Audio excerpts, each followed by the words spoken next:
How you guys all doing this grand morning? Hopefully guys are doing well. We're doing all right. Zena's slowly coming along. Looks like the treatment we got her on is working. So they're all sleeping right now, of course. Excuse me. Today I want to talk to you guys a little bit more about fear. And I know we talked about this before, but kind of want to go a little bit deeper to help you understand this system and why it keeps doing this. Why it keeps perpetrating this thing of fear. And so we're going to get over that. So let's explore the nature of this holographic simulation. And I want to let you know what this all is and the illusion that traps us within it. First of all, understand this. You are in a prison system.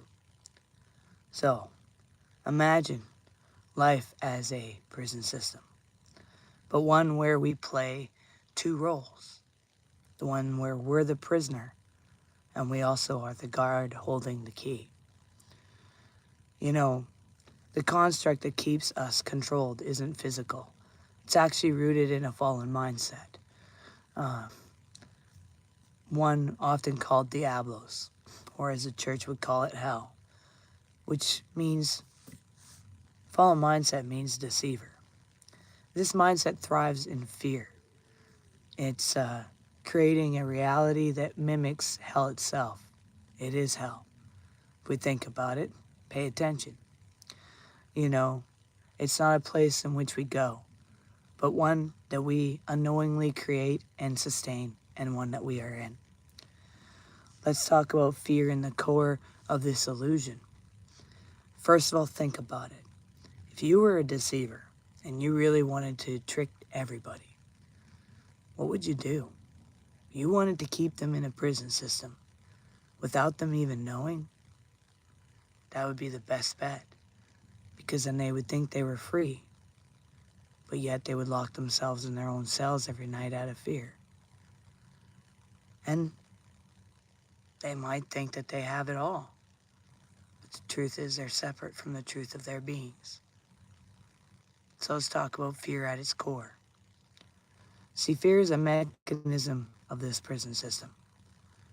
It infiltrates our thoughts, our actions, and our relationships.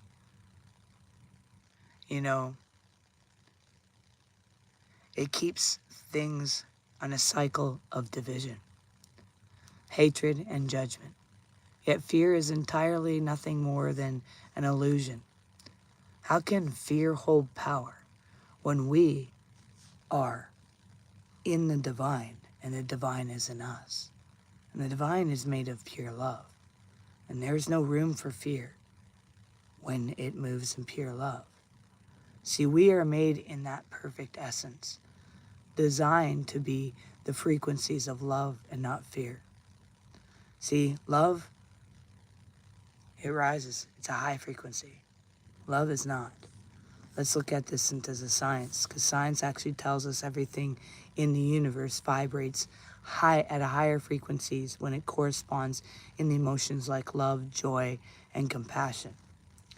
While lower ones resonate with fear and despair.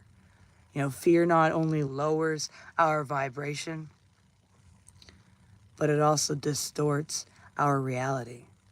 And prolonged fear ages us faster, creates illness in our bodies, and limits our capacity to thrive. But when we vibrate with love, we align ourselves with the truth and with the highest energy, one that promotes healing, unity, and limitless potentiality. Hi, how are you doing? I usually get to everything that's being said at the end, so I will make sure to get to all that. Keep listening. So, let's talk about spirituality and what religion has to say, and the wisdom on fear and what it speaks. See, across spiritual teachings, fear is recognized as the grand deceiver. In the sacred text, we are also told that fear, not to fear, but to trust in the divine. For instance, in Christianity, in Scripture, in 1 John 4:18, it says, fear cannot coexist in this love realm. The perfect love union that we are talking about expels fear. Fear holds onto an expectation of crisis and judgment, which only brings separation. And it interprets it as due to punishment. It echoes torment and only registers in someone who does not yet realize the completeness of their love union. It highlights how love is the antidote, to fear. In Eastern philosophies, fear is seen as an attachment to illusion, a misunderstanding of reality that clouds our vision and of the eternal truth. You see, nature even shows us this. See, nature always serves as a profound teacher. Consider the resilience of the forest. When its lightning ignites a fire, it may seem destructive, but to the forest, it uses this as a chance of renewal. Fear doesn't hold sway over the forest. Its forest cycles not at all. It doesn't have any. The trees and the forest are not afraid. And there is no hesitation, only transformation and growth. If we observe and embraced the wisdom of nature, we would understand that fear needs not to paralyze us. It is the force that we can release and transcend. So how do we escape this system? How do we get past this? Now, to break free, we must recognize that fear for what it truly is. It's a barrier to awaken when we see ourselves as co-creators, sparks of the divine, inseparable from the architect of life. We realize there is no room for fear. Love is expansive. It's like, it's infinite, okay?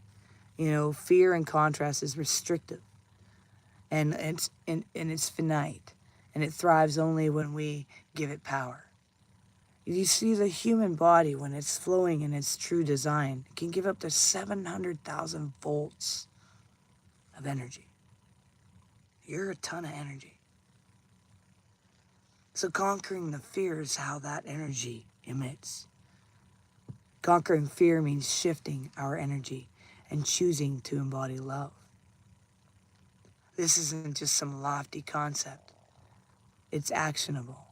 It begins by acknowledging your divine nature, your oneness with creation, and the truth of your limitless potential. Each time fear rises, I dare you to ask yourself this question. Is this real? Or is this an illusion? Is this just designed to keep me bound? Think about it. Remember who you are. We are the key to our freedom. But we must step into the role with courage. We need to remember fear ages the body, clouds the mind, and limits the spirit. But love renews and clarifies and liberates. And choose today to release fear, to let love be the guide, and to live as the divine beings that you truly all are. See, you are in the divine, and the divine is within you. You see, even our DNA and the interpretation of what it means is God's experiencing life through you.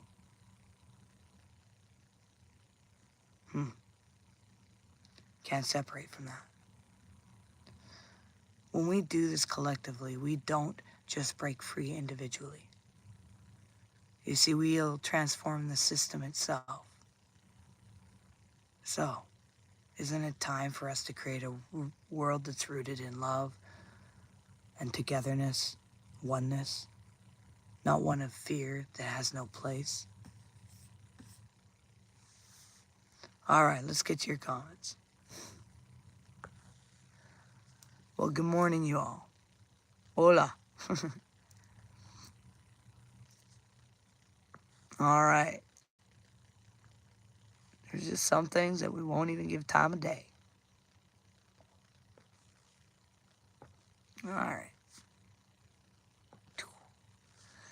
There you go.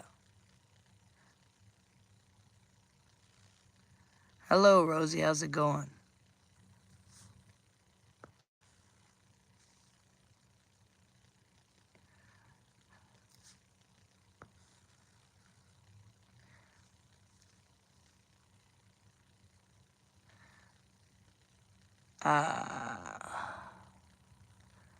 Wyatt's asking, do you believe in Jesus? What do you mean? What? As in what? All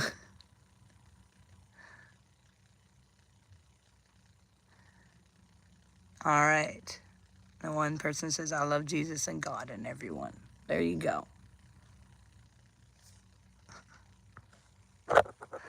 All righty, everybody.